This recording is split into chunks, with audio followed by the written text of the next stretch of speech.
nuyooti suñuy programme yi nga xam ne waxtu nekk dañ ci ànd ak ñun ñoo mbégte tey war a seq ak waxtaan koo xamante ni doonatul ku ñuy présenté Bah Diakhaté lañ ko gën a xamee Bah maa ngi lay nuyu di la ziar. waaw di sëñ Dramé maa ngi lay ziar bu baax a baax di nuyu waa Sunugal 24 yëpp di d'abord sant yàlla ci li ñu may ñu fekkee weeru koor bi di nuyu suñu xalif généraux yëpp yàlla may fan wu gudd di ñaanal waa jàngu bi tamit donc di ñaanal tous les Sénégalais Ramadan Moubarak et à nos amis chrétiens aussi bon temps de carême donc di nuyu tous les militants de l'Alliance pour la République sama coalition muy Benno Bokk Yaakaar di nuyu son excellence le président Macky Sall di nuyu tous les activistes républicains nga xam ñoom laa ànd di liggéey. activiste républicain kon li ma bëggoon laaj mooy ban présentation lañ ko war a jox. ta présentation moom juste wax ma rek militant du président Macky Sall. Militant du président Macky Sall donc par conséquent militant de l'APR militant de Benno Bokk Yaakaar.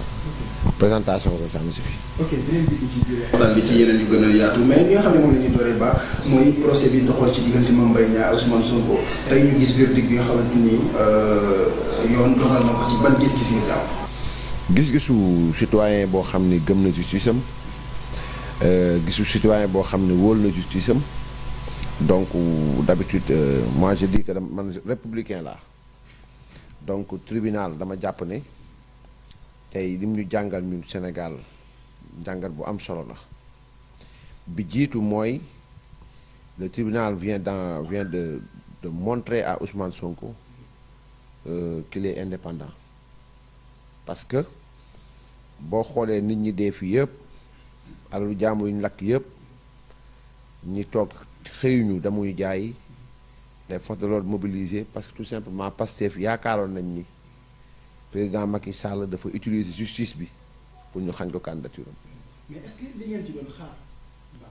non man personnellement du man la amaloon problème. mais bu ma waxee loolu parce que ñu bëri dañoo jàpp ne procès bi dëgg la dafa jox ci diggante ñaari Sénégalais mais Benno Bokk Yaakaar dañ ko def seen combat pour ñu bëri ni ñu ko gisee wala ni ñu ko jàppee. mais Benno na ko def combat xamul tax Mame Mbaye Niang suñu nit la si ñun la bokk. voilà moo tax ma laaj est-ce que di ngeen ci. waaw non ñu nañ ci loolu on attendait plus lourd que ça mais ñun nous sommes un parti républicain loolu mooy suñu différence ak ñii c'est-à-dire ñun nous sommes l'APR l'Alliance pour la République donc ñun nous sommes des républicains d'habitude un républicain du nekk du commenter une décision de justice Mame Mbaye Niang ba verdict bu waddee déggoo ko mu kaas déggoo ko mu def dara donc tout simplement il a pris acte donc 2 mois lañ ko condamné ak sursis sans amende plus li nga xamante ni moom mooy dommage et intérêt de 200 millions suma juumul donc voilà donc avocat Mame Mbaye nag amaana seen liggéeyu avocat peut-être mën nañ dem procureur ci liggéeyu procureur de la République am mën na dem def li mu war a def mais bon voilà ñun en tant que républicain li ñu ci gis mooy une très grande leçon a été administrée à Ousmane Sonko et aux militants de Pastef. mais bu ñu gisee laataa ñu yegg ci li nga xamante ni mooy di àtte tey bi fi procès bi jaaree est-ce que jaroon na ko ñu bëri di wax tout ça pour ça. si jaroon na ko surtout que Ndakaaru tey rek ni ñu gis ni banque yi. non il pouvait être relaxé. Ousmane Sonko pouvait être relaxé. Ousmane Sonko mën nañ ko bàyyi mu dem. Ousmane Sonko mën nañ ko mën nañ ko condamné à une peine ferme. Ousmane Sonko mënoon nañ ko condamné à une peine plus lourde. Aujourd'hui dañ ko condamné donc il faut pas que ñu wax ni li fi am yëpp non li fi am yëpp mooy un citoyen bu taxawoon ne kenn du ko àtte. non si loolu moo am. non loolu moo am. parce que Sénégal yi ñu gis. non parce que non moom moo ne. citoyen boo xam ne day jóg di wuy ji ñu koy tànnal ban yoon nga war a jaar pour dem loolu la ñuy gis. mais pas benn citoyen bu ne kenn du ko àtte. ma ne moom moo ne gisul juge bu koy mën a condamné moom. Ousmane Sonko. mais peut-être loolu koy wax ci acte wala boog ci jëf bu mu jëf la. non maa ngi ñëw dama lay wax dama ne moom moo fi toog def conférence de presse ne bu subaa woo naa leen ñëpp ngeen ñëw tribunal moo ko wax non. parce que c'est normal parce que non c'est pas normal non xaaral ma expliquer c'est pas normal. mais procès public la xaaral ma lay wax c'est pas normal xam nga c'est pas normal non doxuma loolu c'est-à-dire nañ dégloonte dama ne c'est pas normal xamul tax c'est un justiciable sénégalais justiciable sénégalais boo xam ne yow yaa tooñ. ñu woo la moom moo tooñ te yoon war na ne Ousmane Sonko moo tooñ ñu woo ko ci yoon bu xëyee xam na la am droit àndal ay avocat am parce que day dem pour lay ji audience publique au fait du dañ lay woo yow boo ñëw leen maa ngi di invité tribunal ana dem tribunal ak invité waate fan la am benn ñaar bi mooy c'est-à-dire c'est pas gis nga am dafa am wax boo xam ne yéen a ngi koy wax wala ñu leen koy wax loo yéen journalistes yi éviter leen ko citoyen bi du fa la neex nga jaar déedéet citoyen bi du fa la neex nga jaar du yaa ngi nii booy dem da ngay ñibbi boo dee ak alkaati mu ne la sawaayee jaaral yoon bee doo jaar noonu fa ngay jaar parce que moom mooy autorité bi nga xam ni moom la yoon wax moom ak le préfet le gouverneur wala le préfet ñoom la yoon wax ni police bi nga xam ni yow kii ñi lay jaar kii jaar nii yéen a ko yor xam nga ndax dégg ngeen moo xam ne maintenant yow Ousmane Sonko chaque fois bu ñu la convoqué li ngay bëgg mooy taxaw ba am diiraan dox jëm tribunal ba pour créer benn non sans loolu duñ la ko may et puis tey Sénégal war nañ jàngal nañ Ousmane Sonko ñetti leçon à travers procès moo tax du lu ndaw jàngal nañ Ousmane Sonko ne ko état du sa morom loolu jàng na ko bu baax a baax il a très bien maîtrisé cette leçon. est-ce que état noonu la war a taxawee pour di wane ne kii doomu moromam naa ko wan sama doole est-ce que loolu moo war a doon rôle état loolu numéro 1 bu état xam mooy lan. est-ce que amul yeneen priorité yoo xam ne askan waa ngi ko fay seetu. xam nga lan mooy priorité état ngir ñu wane fa seen doole. pas que ñu jëloo benn opposant pour wan ko ne ko duñ sa morom. xaaral dama ne xam nga lan mooy rôle numéro 1 bu état mooy mu nekk état ba amul benn citoyen buy ñëw toog nekk au-dessus de l'état. mais Ousmane Sonko buy circuler dee état doon état. non maa ngi ñëw benn ñaar bi mooy c'est-à-dire que boo taxee nga ne faale wu ma institution yi il l'a dit ouvertement faale wu ma diw quand tu booy attaqué tu t'attaques à des procureurs de la République booy attaqué tu t'attaques à des magistrats et consorts loolu état da lay wan ni état du Macky Sall état du gouvernement bu Sénégal loolu tamit lu ñu war a jàng la l'état état la tudd c'est un monstre froid état sa dund ak sa dee yow ma la wax dégg bu baax li ma lay wax sa dund ak sa dee yow intérêt moo ko gënal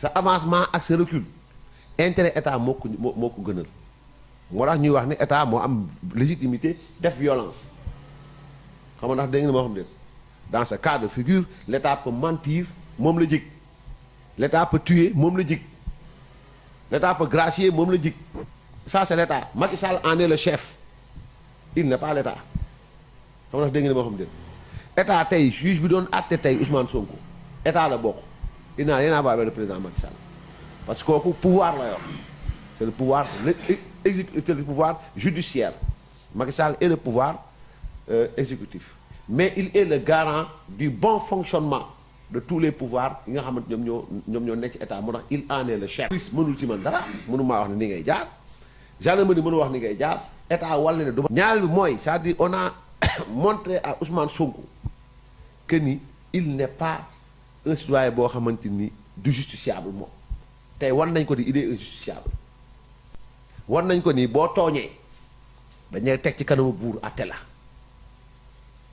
et ñetteel bi nga xamante ni moo ci ëpp solo mooy la condamnation dañ naan condamné yéen journalistes yu ngeen ci taxaw yaa vous êtes dans l'opposition le mandat voilà les élections présidentielles moi je suis dans la morale dans les mœurs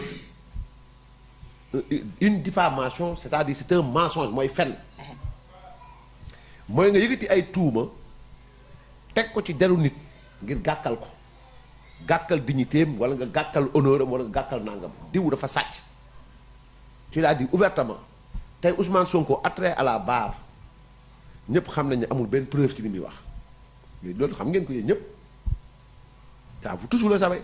amul preuve wala dafa génne wala amul preuve bu amoon preuve dina ko génne. mais pas attention parce que ñu bëri dañoo jàpp ne peut-être benn pièce la bu ñu ko doon tegal pour que bu indee preuve yi muy wax bu indee preuve yi muy wax ñu jàpp ko parce que dafa recel dañ koy jàppee recel document administratif. non c'est Ousmane Sonko est parti chez le juge d'instruction jox ko rapport interne bu gendarmerie moo gën a garaaw foofu que li ngay wax ni yow donc bu ñu layee loolu le rapport interne de la gendarmerie. mais da nga bëgg wax ne rapport amul benn rapport bu épinglé Mame Mbaye Niang. maa ngi ñëw dama ne Ousmane Sonko rapport interne bu gendarmerie classé confidentiel défense moom la yor jox ko Pape Alé bii beneen bu dem yóbbu ko teg ko ci bureau juge Maham Diallo kon waxatuma rapport IGE wala rapport IGF te pourtant fële il pouvait être poursuivi pour recevoir le document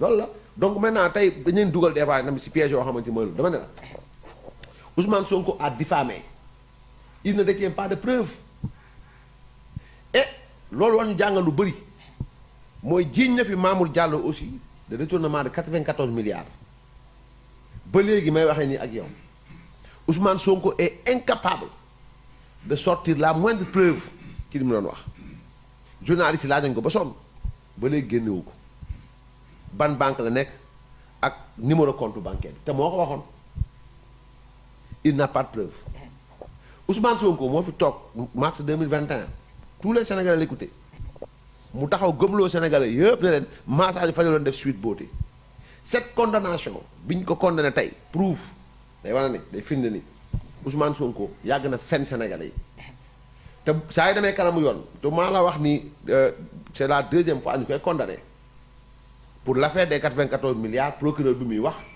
il a été condamné en première instance Ousmane Sonko dañu ko condamné ba Cour suprême ci affaire 94 milliards du ko wax les dossiers les documents sont là dans l'affaire Mame Mbaye Niang 29 milliards elle était condamnée mu des maintenant son affaire avec Adji Raby Sarr. dinañ ci voilà donc mais tey ñett yooyu la justice jàngal Sénégal jàngal kii bi jàngal Ousmane Sonko mooy nul n'est au-dessus de l'État état war na Ousmane Sonko dama sa morom saa yoo ma la soxlaa dama lay jël dugal la si fourgon yóbbu la ñaar bi mooy c'est-à-dire que nu mu tuddee sax Ousmane Sonko jàngal nañ ko ni c'est justiciable bu ñu ko waree juger dañu koy juger ñetteel bi mooy la condamnation prouve que Ousmane Sonko est un menteur. mais est-ce que bi nga xamante ni mujjee toj otoom dugal ko ci fourgonnette bi ba coow yi ci juddu yëpp barki démb procureur génn di ci wax pour li mu jàpp ne dañ ko doon bëgg a rey moom Ousmane Sonko est-ce que jàpp nga ne xët-xët boobu yëpp jaroon na ko ci benn procès boo xamante ni simple diffamation. il devait être menotté et envoyé à Rebeuss pas sax c'est lui man. moo yoroon BIP wala GIGN Ousmane Sonko dama koy menotté dem sànni ko Rebeuss mu xaar procès mu tegu fan. non tegu ci yoon. non pourquoi ngay def loolu. am na droit moom dem dama ko ñëw noo. si man mi taal sama oto am naa droit dem dox sama soxla ou bien Ousmane Sonko c'est-à-dire du une personne spéciale boo xam ne buy génn gendarmerie da koy defal convoi wala nangam du genre boobu. il n'est pas pourquoi mën leen ko nangul au moins chef de l'opposition bi nga xam ne moom lay incarné. non xam nga maa lay wax état yow yaa ma wax politique ba léegi. moi je suis en train de parler d'état. mais attention ba mënuñ ko séparer parce que. déedéet non c'est diamétralement opposé. dina jafe loolu ñu séparer ko. non diamétralement opposé. parce que bi ñu gisee mu taxaw wax gatsa Pape Malick Ndour moo génn en tant que ministre. non loolu ça c'est politique. wax li mu non non xaaral. yow boo waxee da nga naan non xaaral. man bu doon ne maa fi nekk dama koy mënatu yóbbu. xaaral xaaral. ndax boo koy wax politique moo tax. xaaral moo expliquer la pour nga comprendre Ousmane Sonko à Keur Massar il a fait un discours politique Pape Malick Ndour ci rond-point Sacré-Cœur il a répondu par un discours politique ça c'est la politique maintenant ma ne la état moo ma may man droit état dafa ma may man droit ne ma tu peux circuler librement may Ousmane Sonko droit ne ko tu peux circuler librement ñun ñaar suñu liberté boobu état teg fa frontière mooy amul droit moom mu obstruer sama liberté man amul droit obstruer liberté am suñu diggante ñu ñaan teg fa alkaate bi xam nga ndax dégg nga ni moo xam déet c'est-à-dire maanaam teg fa loi moo ko naan fii ngay yem loi moo ma naan fii ngay yem ku jéggi maanaam frontière moromam loi teg la ci yoon ça c'est l'état Macky Sall bu follee ko maanaam 2029 wala 2035 bu fi jógee incha allahu taala loi boobu mooy continuer. ba dégguma de 2029 wala 2035. oui. 2024 ngay wax. da nga jaawale 2024 romb na pare. ok dinañ ci ñëw. Macky Sall day gagné 2024 loolu moom incha allah waaw li ma la bëgg a wax mooy c'est-à-dire que ni bu demee ba folleeku 2029 wala 2035 comme moom la ñu ko yéene maintenant dans ce cas de figure loi boobu day continuer nekk fii ba léegi keneen ku ñëw tu sers cet état là tu le sers à partir de nos textes yi nga xam ne moom mooy suñu charte xam ndax dégg nga moo xam ne donc yooyu moo wax ni Ousmane Sonko ne ko amoo droit ñu convoquer le tribunal nga def ndiiraan ak ay mbooloo di obstruer la circulation. waaw d'accord. gis nañ fi ay waaw léegi xam nga lan la am moom. lu mu am mbooloo. gendarmerie BIP ak GIGN fourgon lañu yor fourgonnette dañu naan coppet laaj la foo jëm bu dee tribunal nga jëm ñu may la ko bàyyi passe par force nga dem maanaam dañu koy may. mais yóbbu ko ba ci mu jëlee ci benn taw maa ngi ñëw ci loolu maintenant léegi dañ koy laaj foo jëm Ousmane Sonko tu veux aller où au tribunal ou chez toi mu ne au tribunal ñu jël ko yóbbu ko chez moi ñu jël ko yóbbu ko c'est ça c'est-à-dire que on va pas lui permettre quand même d'obstruer la liberté des autres. le 16 kanam la jamono. non le 16 waaw non le 16 boobu mu doon wax fa la njëkk commencé développer affaire wu dañ ma doon jéem a attenter sama vie te ba léegi may wax ne ak yow Ousmane Sonko mënu la filmer benn nervi bu nervi yi ñuy wax ñu ànd ak alkaate yi ba léegi mënuñu la filmer benn nervi ne la ñii la y en a pas maintenant dof dëgg mooy gëm Ousmane Sonko ci ay fenam que ni police du évoluer ak tenue civile li nga police dafa bëri ay feem police daa am ay feem police am na feemu rasta police am na feemu Baay Faal police am na feemu pauvre type nii comme ça un clochard qui est là dans la rue. mais da ngay wét amul feemu nervi. non déedéet dama lay wax déedéet quand il y a manifestation la police infiltre les manifestants loolu moo am fépp. mais est-ce que mën nga ma justifier le carrément da ngay weddi ne amul feemu nervi actuellement. nervi lan mooy nervi. mais parce que weddi ko pare kon xam nga lan mooy nervi. non lan mooy nervi laa wax koo xam ne dafa am dooleem ñu fay ko xaalis pour mu ñëw janoo ak ñi nga xam ne ñooy manifester. non loolu benn yoon laa gis Ousmane Sonko la moom la may ci ki fële ay nerveem ñoo fa dóoraate moom ay nervi la àndal.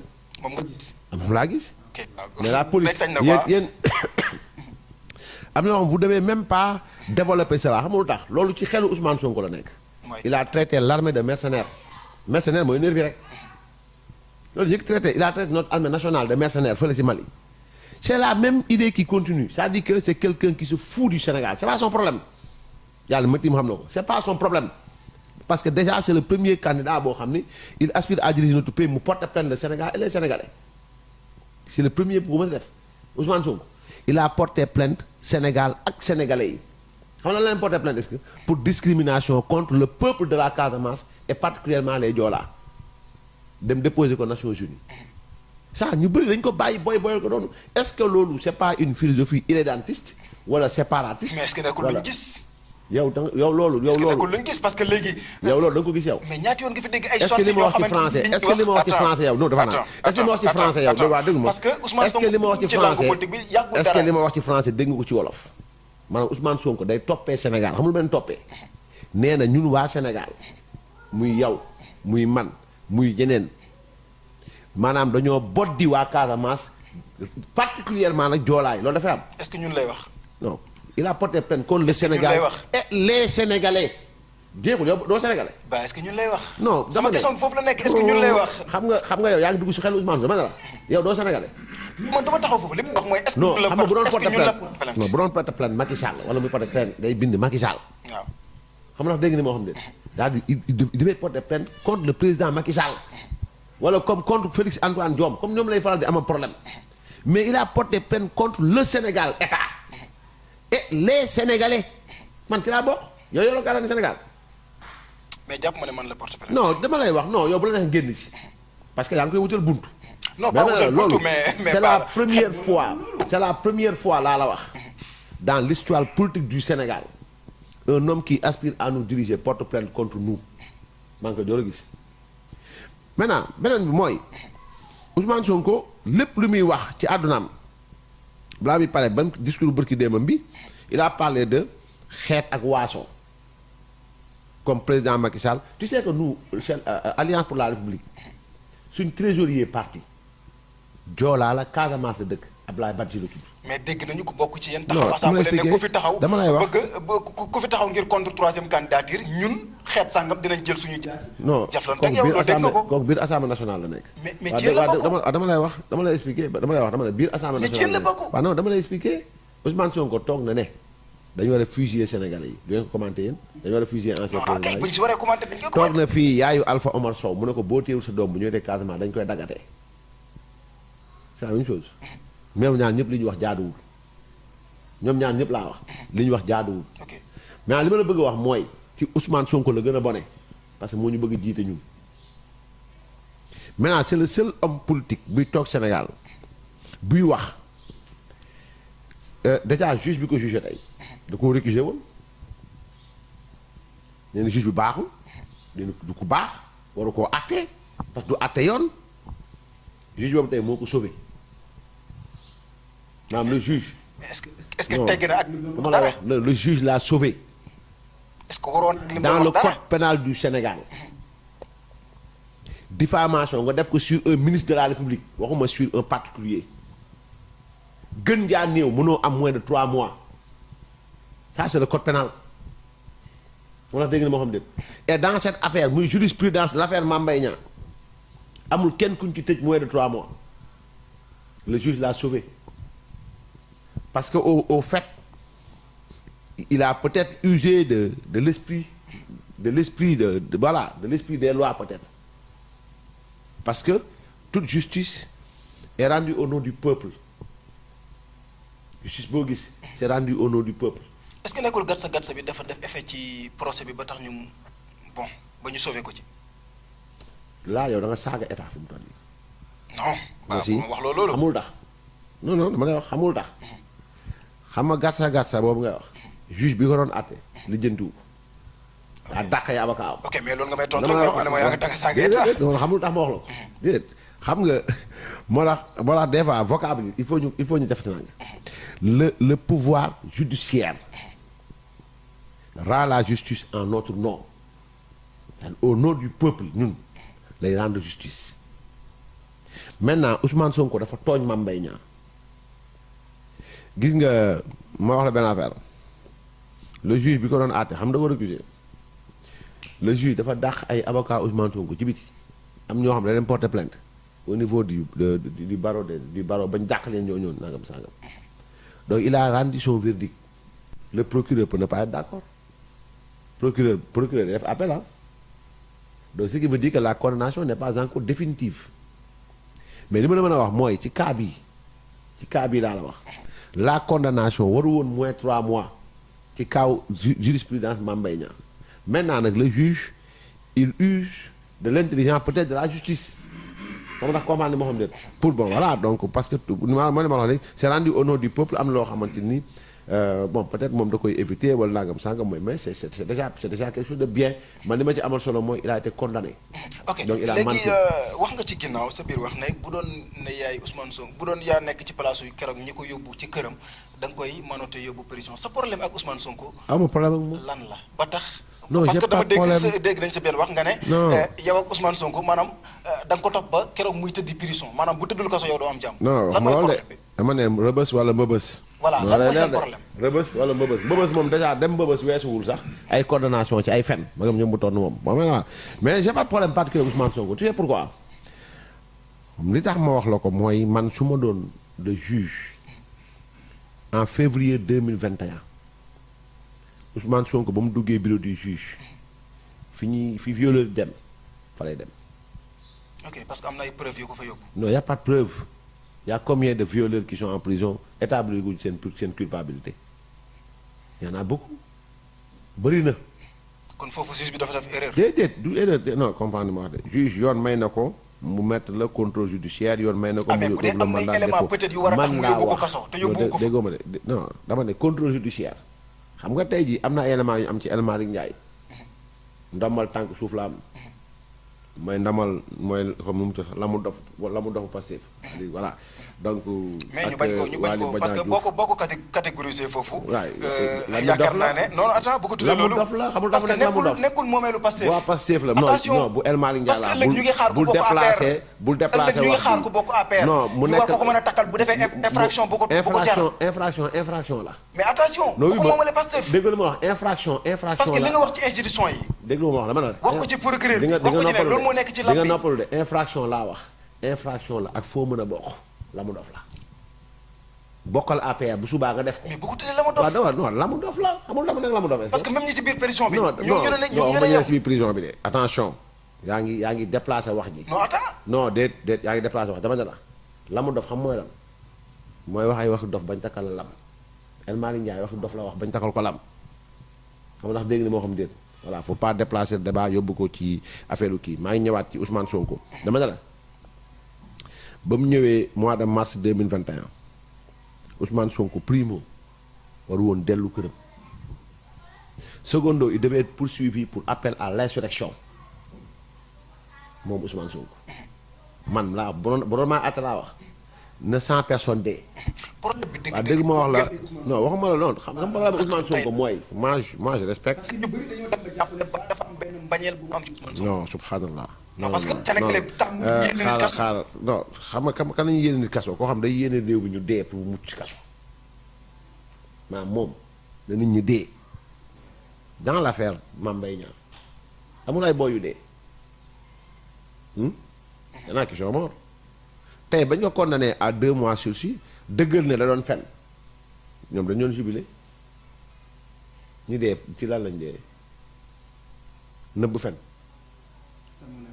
ce qui intéresse non saa waay xaaral ma expliquer la benn affaire bu leer ko midi Sénégal gi ñu nekk képp ku génn di attaquer ay institution képp ku génn rébellé wu bu la yoon rayee warul am procès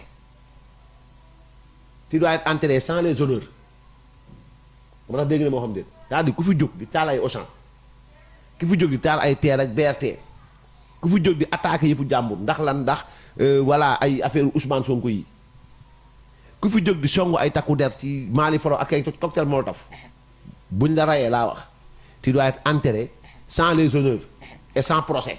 yaa ngi ci biir daanaka procès Adji Sarr bi ñu bëri jàpp ne peut-être da ngeen dem ba jàpp ne amatu leen fu ngeen jafandu ci procès Adji Sarr bi mën leen ko ci condamné taxoon ngeen mooy ci bu Mame Mbaye Niang bi. est-ce que da ngeen di delluwaat ci c'est malheureux cette question venant d'un journaliste tamit xam nga lu tax ma wax la ko parce que vous ne suivez pas dafa mel ni vous ne suivez pas l'information. ok l'affaire Mame Mbaye Niang l'affaire Adji Sarr Ousmane Sonko le juge d'instruction dafa renvoyer Ousmane Sonko devant une juridiction de jugement muy Oumar Maham Diallo moom Ousmane Sonko ni mu ñaanee woon renvoi ci Mame Mbaye Niang finalement amul preuve ci renvoi yi mu fi laaj yépp moom moo dem def appel ci décision bu le juge d'instruction. parce que dafa jàpp ne warul dem maa ngi ñëw non li nga wax laa bëgg expliquer nit ñi dégg mu clair pour moo wax la ni du moom mooy langaamu ba léegi c'est pas Adji Sarr moom moo langaamu dem cour suprême dem chambre d'accusation da dee baax ni ma wax donc pour nee na day attaquer réquisitoire définitif bu juge d'instruction moo la gën a xam ne loolu mënta nekk mais il est dans le dilatoire day bëgg jël temps ba mu nee foofu mu daanu moom Ousmane Sonko moo demaat ci beneen instance je pense c'est la cour suprême xaw ma pour dugalaat foofu noonu donc moom instant bi nii bu ngeen laaj question ku yéexal laaj leen ko Ousmane Sonko xam ndax comprendre ni moo xam ne laaj leen Ousmane Sonko parce que Adji Sarr mi ngi toog di xaar et elle en a marre d'attendre Adji Sarr li moo dafa leer de procès da ko yaakaar ne dañ jëm procès Ousmane Sonko nag mooy langaabu boobu ba léegi. même xamal ngeen ko yéen ñi ko jege est-ce que xamal ngeen ko procès mooy lan. non procès xamal leen Ousmane Sonko procès mooy lan. non parce que bu may wax loolu. mooy bu dee ne liñ jot a gis yëpp depuis coow li commencé ba léegi éléments yi ñuy yàgg dig preuve yi ñuy yàgg dig ba léegi gisuñu dara France daal di xade am nay audio ci mujj am nay vidéo Ousmane Sonko ci mujj France daal di xade li ci mujj mooy benn kele boo xamante ni jaayee nañ ko 10 millions pour yaakaar ci ay vidéo te ba léegi dara amul ma wax la li ma waxoon gars yi laa lay wax vidéo 10 millions wak clé 10 millions wak audio bun tribunal la yem bàyyi may MC anamu daawul dem na États-Unis du ma audio yi Baye Mbaye du ñëw tribunal. mais déglu nañu ko ba pare. non déedéet non du déglu. mais déglu nañu ko. xaaral ma expliqué dama ne la. Baye Mbaye la mu wax mu nga fa tegee. non ay audio mu ngi fa tegee. xaaral ma expliqué la xam nga loolu instruction la tudd bokkul ak juridiction de jugement bu ñu waree jugé day ñëw toog en tant que témoin foofu laay wax ak yow donc mën naa Baye Mbaye daw na dem na benn. ñaare mooy ma ne la c'est-à-dire que bon man personnellement Bah Diakhaté laa wax Ousmane Sonko bu ñu doon jaayee clé wam 100 francs du ma ko jënd parce que la ma war a xam ci moom xam naa ko dama ne la wax ci moom ba léegi nit mënul dindi may wax ci moom kon soxla ma leneen ci moom ku fi wax waxu vidéo Ousmane Sonko maa la ko njëkk gis. gis nga vidéo yow. non ma ne ku fi wax laa la wax waxu vidéo Ousmane Sonko laa wax maa la ko njëkk gis. yaa ko njëkk gis vidéo yi. non dama ne kullu ku fiy wax laa wax waxu vidéo Ousmane Sonko. waaw maa la ko njëkk gis kon man du ma dem di ko waxaale ji. dama bëgg xam Bah Diakhaté moom gis na ay vidéo Ousmane Sonko. xam nga wax naa dama ne la kullu ku fiy gis vidéo Ousmane Sonko laa wax maa la ko njëkk gis kon jarul ma koy waxaale ji laa wax. xam nga ndax dégg nga xam nga ndax non wax ma am naa ko mu déedéet dama ne la jarul ma koy waxaale ji laa wax daal jarlu ma loolu quoi comprendre nga maanaam jarlu ma loolu. maintenant beneen bi mooy c'est-à-dire que nu mu tudd sax procès Adji Sarr Ousmane Sonko procédure la Adji Sarr a épuisé toutes les voies de procédure mooy maanaam plainte na ñu woo ko mu dem wuyu ji ñu auditionné ko mu dem wuyu ji ñu def nangam ñu wuyu ji Ousmane Sonko moo retardé lépp luy procédure ci affaire bi parce que à chaque fois que ñu woo ko mu génn def conférence de presse est-ce que seetlu ngeen Ousmane Sonko chaque fois la veille bu war a dem wuyu tribunal yi def conférence de presse pour lan. non informé lan non c'est parce que gis dama lay wax non lan la gis bu dee bii la amul gis moom moo ne gis na liir na am na téye na ko moo ko wax. non maa ngi ñëw rek bu dee bii ñu génn nii la laa wax moo ne téye na rapport am na ko finalement ñëpp xam nañ da doon fen téyewu dara yoru dara gisul dara kaawu Adji Sarr aussi bëgg dem dafa rëccalee wax benn affaire boo xamante ni bàyyiwu leen ci xel yéen tamit nee na moom moo jël yéeneem yóbbu ci laboratoire boo xam moo ko wóolul boppam nangam sangam pourtant loolu lañ ko waxoon ci ADN bi defu ko test ADN bi dañ ko ne kaay nga jël nga ànd ak expert boo xam ne tribunal mooy joxe expert du laal nga jël sa expert bopp yow ngeen dem laboratoire boo tànnal sa bopp ñu dem def sa ADN def test ADN xool man yi ko moom mu ne du ko def. ah parce que dafa jàpp ne def. seexul ak moom lu waral ay test di fi am. non seexul ak moom saa yaa koy wax Ousmane Sonko mi bàyyi ñaari jabaram dem à 21h suite boote toog fa ba 23h wéet ak Adji Sarr Aïssata Ba génn mu jaral ko mu toog fa des ak Adji Sarr. boo taxawee Aïssata Ba génn non dama lay wax waaw non d'accord ci biir jot a dégg Adji Sarr ne ko Aïssata Ba génnal yow léegi boobu ba léegi yow nga ne ñi ngi lay wax ne lañ la rëbb ci loolu noonu kooku de kooku génnal mais ma rek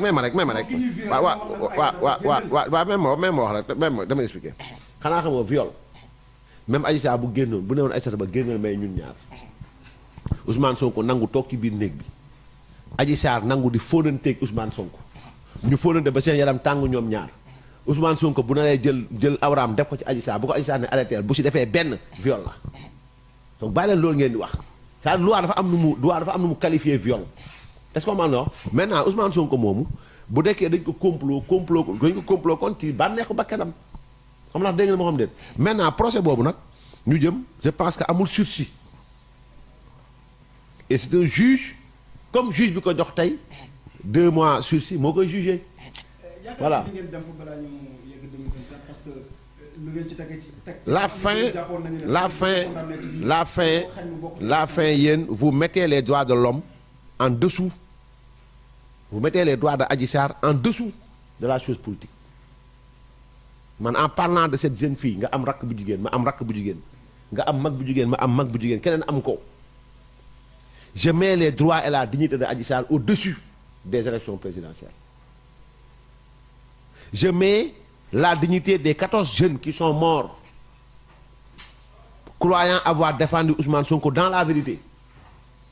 Je mets leur vie au-dessus des élections présidentielles. Pour des milliers de Sénégalais qui ont vu leur investissement partir en l'air comme ça, en fumée. Pour ces Sénégalais, pour ces milliards investis qui ont été perdus, je mets leur dignité au-dessus de la campagne électorale. Mais pour l'honneur de Ousmane Sonko, pour la dignité de la famille Sonko, pour la dignité de Mohamed Sonko et de ses femmes, Ousmane Sonko doit aux Sénégalais la vérité. Parce qu'il ne nous a pas dit la vérité. Lolo moo tax ma ne la yéen a nekk ci calculu ay mandat ak ay élection moi je suis dans le truc d'état. mais te ni non man politicien la c'est-à-dire non en parle non bu dee non maa xam nga wax naa la état ba pare xam nga wax naa la état ba pare maa ngi wax politique. xam nga bu nekkoon Adji Sarr keneen la ko seetal ba du wax naa la non si wax naa la état ba pare maa ngi wax politique man ku ma xam Pikine bi ma dëkk j'ai défendu énormément de causes yoo xamante ni bon li ma ci daj man xam naa ko yàlla ma tiim xam na ko étant aussi instituteur nekk formation ñi may wax te laa wax ñu koy dégg j'ai défendu la cause de mes pères te fekk ñoom li ñu amoon problème aw ma ko man étant en formation dañ ma loger jox ma néeg di ma jox may añ di ma jox may reer ndékki laa war leen di sama bopp ñoom ñu léewoon amoon problème location daaw ñu leen fay amoon problème lekk parce que pour lu ñu doon am ci pécule la c'était en 2008 ñoom laa doon xeexal la ma fa dal ma fa donc moi je suis pas quelqu'un qui se bat pour ay nangam sang de moi je me bats pour des principes ak koo xam jàpp naan dañ la tooñ Adji Sarr jeune la mën na nekk sa rakk mën na nekk sama rakk mën na nekk rakk Ousmane Sonko Adji Sarr dafa ñëw porter plainte contre Ousmane Sonko pour viol répétitif et menace de mort Ousmane mi ñu ko jiiñ waxul ne dew ma fa waxul ne dem naa fa benn yoon wala ñaari yoon bañ ko laajee tribunal ma xam laa ko dafa ne la ma fa dem mënuma la ko wax ñaata yoon la konte wu ma ko kon bëri na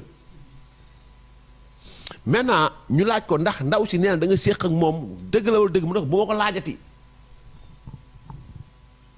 c'est vrai ou c'est beau parce que dans nanga moi je suis le président de la République procureur dina laaj nga ne ko yow si deal bi nga bokk donc voilà donc ce genre de personne man personnellement laa wax ni donc voilà il faut que yoon def liggéeyam que day nekk candidat wala du nekk candidat nag comme ça c'est le conseil constitutionnel wax dëgg yàlla mais une fois qu'une condamnation est définitive bon wax dëgg yàlla donc voilà donc incha allah moom du mën a nekk kii quoi incha allah. voilà ko waxee sànq ci say activité ñu bari di tooñ Bah Diakhaté lan mooy ay activité ndax dafa concentré wu rek forcément ci maanaam automatiquement ci Ousmane Sonko parce que toujours dañuy gis mu concentré wu ci ay activité daanaka waxam yu bari ci Ousmane Sonko la loolu mooy xëy beeg gont bi wala am nga yeneen activité yooyu. boo paree nga ñëw ma jël la sama chaîne boo paree nga ñëw ma jël la nga bàyyi Sénégal 24 ma fay la salaire baatu dëgg TV ba pare après nga ñëw ma jël la bon maintenant li ma bëgg wax nu mu tudd sax li ma bëgg wax l'opinion nationale et internationale moom mooy ah ok d'accord pour man da ngay tëj quoi foofu question bi nga laaj léegi naa si dama am lu ma si bëggoon tontu Ousmane Sonko est né en 1974 dafa naa dog jot na Ousmane Sonko est né en 1974 maa ko njëkk xëy. mais depuis mu wàcc ci déglu ma rek waaw da nga may déglu ma wax rek da nga may déglu ma wax la dama lay wax maa ko njëkk xëy. waaw bëri na boobu ñu xamutoon 2003 la dugg ci fonction publique man 98 j'ai servi mon pays. mais ñu ngi xam déglu ma rek ma wax la da nga may wax non ñi xam Ousmane Sonko ñi xam Ousmane Sonko ñu ngi ko xam ci càccum Tahibou Ndiaye. c'est la même chose dégg nga li ma wax. voilà ma ne la donc 2003 la dugg impôt domaine 2002. je suis millionnaire man billaay wa kitaab dégg nga baax li ma wax 2013 lañ ko daax moom fonction publique 2013 man am naa sama CAP enseignant loolu xam nga ñaar la te moom ma mag daa la wax dégg nga baax li ma wax donc Ousmane Sonko yaa ngi ma ne xaw ma lan ni muy dundee man du ma ko dundee parce que yalwaan lay dundee mooy Kopar Express yalwaan la maanaam mooy ñàkku bàyyi aadaak bàyyi ma ngóoneeg tante kumbaak yu demee noonu dañuy dajale téeméer yéeg meer jaarim waaw non da ngay dégg ma wax rek waaw d'accord waaw non waxuma loolu dama ne loolu mooy yalwaan non déedéet waxuma loolu déedéet xam nga taale bi yalwaan man yalwaan naa ba tay dama yalwaan ba dugg boîte vocale dama ne la Ousmane Sonko ñi ko joxe addiya lañ ko jàppee amaana non du addiya lan addiya ñoom Sëñ Tuubaa lañ koy joxe ak yooyu noonu quoi xam nga mais dama ne li ma la bëgg wax mooy Ousmane Sonko moo la gën a xam ni ci réew mi ñu nekk nii li muy dundee lewu ko loolu beneen dossier la mais fi may tëjee mooy xam nga pare na ci dossier Mame Mbaye Niang maa ngi annoncé Sénégalais ne Ousmane Sonko 3 plaintes ñu ngi koy xaar 3 am na ci plainte boo xamante ni bu Frédéric Napel la pour diffamation encore boobu moom mi ngi koy xaar moom et sous peu cette affaire sera appelée devant la barre pour diffamation sur la personne de Frédéric Napel parce que da ko fee jiiñ affaire criminelle ak affaire ray nit donc maintenant loolu lu may annoncé la et sous peu incha allah il sera appelé devant la barre et sera jugé à nouveau. saison Mame Mbaye Niang tëj na léegi saison. non du affaire saison fen moo war a tëj non du saison parce que saison li koy ubbi non xam nga si la moo ubbi est-ce que du ngeen noppalu. non déedéet noppalu mooy lan Ousmane Sonko mooy noppalu ci fen ak sos. parce que justice bu jeex beneen ñëw. non parce que fen bu jeex beneen ñëw. c'est le seul homme politique au Sénégal kii boo xam ne avoir bâti ça son programme autour de diw sàcc la diw nangam ba muy wax j'accuse Mamour Diallo détournement 94 milliards yow yaa ngi fa toog man maa ngi fa toog ba muy wax ne Mame Mbaye Niang rapport épinglé ko loxo ñun am nañ document yëpp yow yaa ko wax lo ba muy taxaw ne Frédéric Napel criminel la yaa ko wax lo donc ginnaaw ba moom làmmiñam mënu koo téye tànkam tribunal na bëri trop. ok ñu jeexale ak yu bëri ñu doon wax it ne ba défendre bi nga xam ne moo ngi koy défendre Adji Sarr ak procès bi di attaqué Ousmane Sonko encaissé na ci ay xaalis millions yu bëri bëri mën a. xam nga des fois tey nag dinaa ci brosse dara rek quoi sans pour autant nag parce que wax dëgg yàlla depuis di wax ci dafay bàyyeekoo ci ay boy yoo xam ni daam fu ma leen teg mais li ma la mën a wax mooy Adji Sarr ci boppam boo ko waxee loolu da lay ree. mais pas Adji la koy jox waaw da ngay dégg ma wax la dafa am wax yoo xam ne dama koy rectifier laa wax.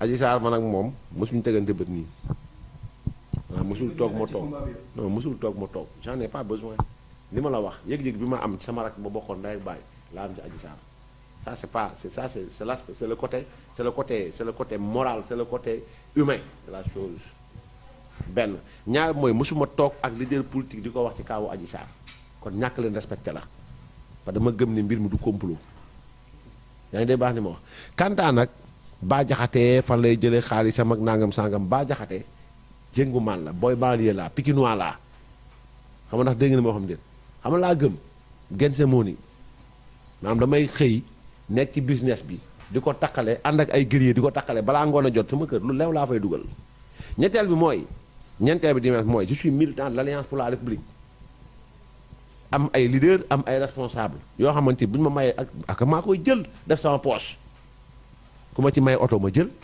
ku ma ci may million ma jël ku ma ci may kër ma jël c'est ça. depuis nga dugg ci combat Adji Sarr bi ci la may yi gën a bari. non man j'ai acquis sama première oto maa ngi ko am en 2000 bien avant Ousmane Sonko di siif Adji Sarr. ma ñëw rek. waaw déedéet waaw dégg ma wax déedéet. yaa ngi juum moom laa la wax ma ne yaa ngi juum dama ne la avant Adji Sarr Ousmane Sonko maa ngi dawal oto. yaa ngi baax ni ma wax j'étais directeur de cabinet d'un maire. non waaw mais loolu la Ousmane Sonko bi mu yor léegi moo gën a dàq nañ ko fonction publique bu yàgg lan mooy liggéey Ousmane Sonko yow je te pose une question Ousmane Sonko lu muy liggéey. non maire 400000 la boole mooy lan la Ousmane Sonko luy liggéeyam non luy liggéeyam laa wax waaw Ousmane Sonko boo amee ay taalibe nag ngeen nangul Ousmane Sonko ne am na ay taalibe yu koy may nangul leen ñun am nañu responsable yu ñuy may. waaw mais dañuy wax dañuy bëgg xam maanaam yow sa may xam nañ koy teg parce que Ousmane Sonko boo dem ak mayam même yow boo ko tuddee sarax wala leneen ñun xam nañ peut-être li nga xam ne lañ jàpp ne moom moo tax ñu koy jox parce que dañoo jàpp dafa am benn projet bu mu porté. ban projet ci seen bopp. waaw ñu koy jox seen alal. waaw man nag ma nekk ci parti boo xamante ni dañoo gëm ni seen militant la ku ci yor lu ma war moo rawee may ma de pas Adji Sarr non moi je défends le président Macky Sall pendant boo xoolee suma page yi ma xam ñëpp ba may défendre président Macky Sall ak a yàgg ba muy bind en ce moment j'écrivais c'est-à-dire man ni may waxee noonu laay bindee j'écris je parle est-ce que comprendre nga je dis j'écrivais j'ai animé énormément de pages les convictions républicaines bon avec ñoom Mame Ousmane Diop je le salue de passage. Donc on a animé énormément de pages yoo xamante ni c'était pour voilà donc pour défendre la ligne nu mu tudd sax directrice du parti mais le programme de son excellence le président Macky Sall. J'ai fait des lives yoo xamante ni au stade Arena Tour ci ay yoo xamante ni ci ay donc c'est ça c'est avant ça c'est le militant. Maintenant nag léegi Ousmane Sonko ñëw ne moo gën ñëpp moo gën a baax ñëpp man ma gëm day fen dans ce cas combat boobu mooy combat ak moom xam nga laa bëgg woon Sénégalais yi ne c'est un bonimenteur. Bon voilà un nit koo xamante ni dafay nekk fii di fen Sénégalais rek donc dans ce cas nag moom li ma la wax rëbës moom jugé ko yor mais mbëbës moom fa la jëm. est-ce que ci wàllu daanaka bu ma ko sañ a waxee noonu mensonge bi nga faral di explicité lu bëree bëri troisième candidature bi nga xam ne juñu nga ko ci biir ci président bu ne woon mu ngi ci deuxième et dernier mandat. lan lañ koy tuddee moom moo ko waxoon moom président Macky Sall moo ko wax na boobu ba mu ko waxee ba léegi waxaat na. deuxième et dernier mandat. non moom laa moom moo wax. 2024 moom gagné nañu ko ba pare. dama ne moom moo wax laa wax. dama jàpp ne boo koy wax pour président Macky moo tax. ah non yow da nga jàpp ne li may wax man ma ne Macky Sall li muy wax daa am leen lu mu waxaat. lan la waxaat. nee na yoon may na ko mu laaj ci moom la des. non très bien dafa ne yoon may na ko mais ba léegi moom waxul ne candidat la ñun ñoo wax ne candidat la amuñ droit ñu ne Macky Sall candidat la ñu ngi ko bëgg def loo affaire politicien la affaire dem nekk si suñ xam nga politicien mooy la dégg ma wax la xam politique mooy la briguer le suffrage des Sénégalais par la voie de la démocratie xam nga la mooy démocratie même ma ñoo xam la mooy démocratie c'est que le conseil constitutionnel va dire président Macky Sall bu demee jël candidature am dem déposer am na si droit wala amu si droit am na si droit conseil constitutionnel bu décidé ne candidat la candidat la. waaw li muy def mën dara lu mu tudd comme lan. li muy def lu mu tudd. parce que ne woon na ñaar et dernier ki la nekk. non dernier mandat. non moom ba mu waxee loolu peut-être bon très sincèrement dégguma wax bi normalement pour war ko mën a. voilà mais non dama expliquer je t'explique xam nga le président Macky Sall wax na damay wàññi mandat bi daf ko 5 ans c'est vrai ou c'est faux est-ce que sotti na. non sottiwul mais ñu bëri jàpp nañu ay waaw même ma rek non bul jàpp bul insinuer dama ne président Macky Sall nee na su ma yéegee damay wàññi mandat bi daf ko 5 ans ba mu ko bëggee def conséquence dafa ne mënul nekk c'est vrai ou c'est faux donc moom nee na mënuma nekk candidat bii mooy sama deuxième et dernier mandat moom loolu la waxoon maintenant ñun ñoo ko ne président da ngaa juum foofu vraiment rek ñun xam nga la mooy suñu rôle ñun ñu ne président Macky Sall da ngaa juum foofu peut-être boo ko waxee parce que bii mooy sa premier quinquennat parce que ba nga njëkkee déposé pour def ko 5 ans dañ la wax ni 7 ans yooyu bokkul sa yëf. te jàpp ngeen ne yéen a ko donc gën a xam 2019 dafa naan 2019 président mi yor mandat am laaj mandat bi jox ko yéen a ko gën a xam ci ban mandat la nekk. bu ko xamoon kon bu xamoon li muy def war a am sañ-sañ boobu noonu ko dem déposé ji conseil constitutionnel dafa dem déposé ko parce que conseil constitutionnel. li ngay wax c'est grave. non dara président bi ñu jox mandat yéen a ko gën a xam mandat bi mu yor. non doxuma loolu dama ne. parce que da nga dafa juum. non dama ne xam ma waxaat li ma waxaat balaa nga ko gën ko garaaw dama ne bu ñu neexee ñun président wax ñu ne ko président da ngaa juum am nga droit à partir de 2019 pour commencer mooy si quinquennat. ok mooy premier quinquennat bi ban quinquennat moo fi am. moom kenn mënu ci dara. kenn doon seen yëpp daje ngeen boobu ak léegi fan yi ci koor gi bu mu ñaan yàlla ndaje sax man li ma wax rek bu nee ma koy ñef wa rabbil kaabate maa ngi dog nii kene doon moom am man Sénégal Pikine bii ñu nekk nii boog laa wax man maa maydu kene bu fi dugg te fu mu ma séene laa wax balaa boobu mu jël ay gàddam parce que naa ko ñef pourtant yaa ngi may gëmloo léegi république loolu man ak Clédor la déggoo ma de loolu est-ce que li nga wax ni lu yoon loolu man ak Clédor Sène la dañuy xeex républicain nangu na lii non ban républicain day xeex kay non non li nga wax nii waaw dala tooñ waaw dafa tooñ non bañ dem ba ci kanam rek moom xam na li mu xam ne bu baax a baax non mais ba taxawal nga wax ak man bu dee dafa tooñ ci yoon ngeen war a dem mais pas nga naan ci ay mbedd laa koy iri wala boog fu ñu dajee ci mbedd parce que Pikine moom moo ko dama ak moom yoon man kay wax naa pare benn yoon laay wax sama àdduna loolu du ma ci ñëwaat pour Clédor Sène du ma ci ñëwaat ok billaay wallaay ok procureur bi nga xam ne def na ko lu yàggul dara. jàpp ne dafa am ay nit yoo xam ne dañoo bëggoon a taal réew mi ay commando loolu gisoo ko yow donte la ay forces spéciales la nekk leen woon sur le terrain ah non gisuñu ko non xam nga nag yaa ngi wax léegi bëggoon ma gis loolu loo xam ni yow mii yow tey yaa bëggoo gis dama ne la la ma bëgg gis loolu gisoo ay boy yu dajji place jàmbur sàcc ay téléphone ah mais akay mais ma rek gisoo ay boy yu dem ci magasin Auchan di ko toj di ko jéem a song gisoo ay boy yu dem ci station Total di ko jéem a yàq gisoo yooyu yëpp yow gisoo ay boy yor pono di taal ci mbedd mi loolu nu mu tudd. yor pono di taal moom yaakaar naa ne yàgg na fi. non loolu nu mu tudd laa wax. noo ko tuddee. violence terrorisme loolu lu tudd. ok maintenant ñaka doon def nag jàpp nañ leen teg nañ leen loxo à eux de prouver le contraire Sénégalais nañ fexe ba wax ne hôtel Les Ambassadeurs amul. nañ fexe ba hôtel Les Ambassadeurs Kaba Diakité moomu ko nañ fexe ba ñooñu jàpp ñu leen ñu am 45 cocktails Molotov nañ fexe ba ñooñu bokkuñu Pastef la dissolution du parti Pastef est une demande nationale. ah bon oui parce que parti xam nga lu ñu ko xamee mooy briguer le suffrage. parti lu ñu ko xamee mooy programme. dina yomb. waaw tey jàngal nañ leen ko laa la wax tey seen leader condamné wuñ ko yaa te condamné. ba ko yoon soxlaa dañ ko ramaat dugagu ci biir oto yóbbu ko buñ ko condamné woon ferme tey billaahi balaa ngoon a jot ñu doo ko mandat d'arrêt fu mën a la moo tax mu daw démb la moo tax kenn mënu ko gis démb pour lan hier il a rasé les murs daw amul ñetteel ci li ma yëg la moo tax fanaan lu këram on cherche Ousmane Sonko bon voilà kenn gis Ousmane Sonko comme ça xam na li muy daw bu baax a baax ok bracelet électronique yi nga xamante ni takkal nañu ko ñaar ci seen ay éléments est-ce que jàppoo ne bracelet yi dëgg la ñu bari ko doon demandé mais façon bi ñu ko génnee est-ce que defuñ ko non avant Waly Diouf Bodian am na ñeneen ñu takkoon kii am na ñeneen takk bracelet avant Waly Diouf Bodian mais Waly Diouf Bodian man son cas moo ma xaw a jaaxal Waly Diouf Bodian c'est un agent des impôts et domaines inspecteur impôts et domaines la mais boo demee Pastef sécurité la fa yor fu mu ko jàngee li tax ñu jàpp ko ci biir sécurité parce que sécurité la fa yor xam maa lay wax la mu dof xam nga la mu yëfu dof mooy nga nekk ci fu dof bañ jàpp la père de famille takkalaay lam li nga nit bu fekkee da nga damay politique da ngay def yëfu politique ak yëfu politicien xam mooy lan su ma xëyee dem wuti base sama base ma koy entendre di waxtaan ak ñoom di wax programme ak ay idée mais dajale ay xale bañ ñëw nga jox leen almet comme le professeur Ka gis nga ko vous l'avez vu le professeur Mamadou Kala xaw ma au nord la dajale ay xale bañ ñëw jox leen briquet jox leen almet ak ay pono ne leen taal leen di leen filmer c'est un enseignant Dame Mbodj di def audioom taal leen lu ngeen romb na tàkk. non pas. non même rek même ma ñëw audio bi déglu nañu ko audio boobu boo ko déggee yow sa bopp xam nga ne du Dame Mbodj. mën nga waat ne du Dame Mbodj. ah mais. non dama ne ndax yow yaay wax ne du Dame Mbodj. balaa nga taxaw ne audio boobu Dame Mbodj waaw déglu ma waaw dama ne waaw déglu ma yow la moo tax yow ba nga may wax sànq audio Adji Sarr dute woo ci benn yoon. audio Adji Sarr non taxawuñ ci foofu dama la ne. waaw yàgg ngeen ñoo dégg ay vidéo ba léegi gisuñu ko ci Adji Sarr loolu la wax. non vidéo moom bu ci sori parce que ba procès ba. voilà nga dëggalal ma ne yow gis nga ko. mais li ma la wax mais Dame Mbodj bi dama ne la yow. waroo taxaw ne audio Dame Mbodj parce que xamoo lan moo tax ngeen di wax waxu authentification audio Dame Mbodj di waxu leen ko ci authentification audio Adji Sarr. mais ñu koy wax ñu ngi koy wax. non dama la wax Dame Mbodj la. ok Dame la xam nga Dame la. maintenant nag léegi c'est-à-dire que loolu lu ñu yomb na boy nangam sangam fàtte na moom dafa yor oto de. oto jàmbur boy mu xool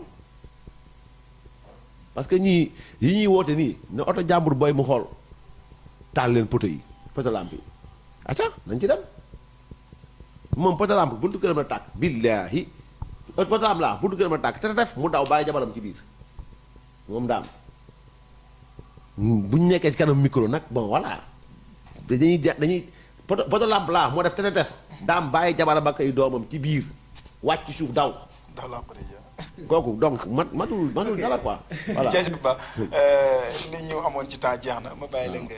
tàgg waaw di ñaan yàlla ndogu jàmm ak salaam di leen sant bu baax a baax aussi di leen gërëm bu baax ñaan yàlla Sénégal yàlla def jàmm ak salaam yàlla musal Sénégal ci Ousmane Sonko muccal ndaw yi ci Ousmane Sonko parce que aussi nitu fitna la nitu ay la donc moom ak seytaane daanaka benn lanu. parce que yàlla dafa wax ni seytaane yi jinne yi maa ngi leen bind safara seytaane rek mooy romb muy tàkk seytaane mooy romb muy tàkk Ousmane Sonko seytaane la iblis la maanaam lu mu romb mu tàkk donc kooku boo amee ku mel noonu da ngay ñaan yàlla musal Sénégal ci loolu beneen bi mooy condamné nañ ko tey mooy dafa fen condamnation bi nañ ci jàngee loolu c'est-à-dire condamnation mooy il a été condamné parce que dafa fen amul rapport et il sera condamné pour le cas de Frédéric Napel parce que li mu wax amu ci preuve il sera attiré devant la barre il sera condamné dans l'affaire il a déjà été condamné dans l'affaire de 94 milliards. après Napel am na beneen projet. laata Adji Sarr waaw. après Napel ak Adji Sarr. il y a le dossier 94 milliards yi. Mamour Diallo da koo plainte pour diffamation aussi encore donc voilà fii ba xam naa 2024 moom. palais de justice est-ce que kon doon ko soppi siège Pastef benn yoon rek. siège Pastef lan mooy lan. ah dama gis que waa ji war fa bëri tànk di. déet xanaa ñu soppi boobaa nu mu tudd sax siège Pastef xanaa dañu koy soppi usine fen. fexe amul. voilà. jërëjëf Ba. maa ngi lay ziar bu baax a baax.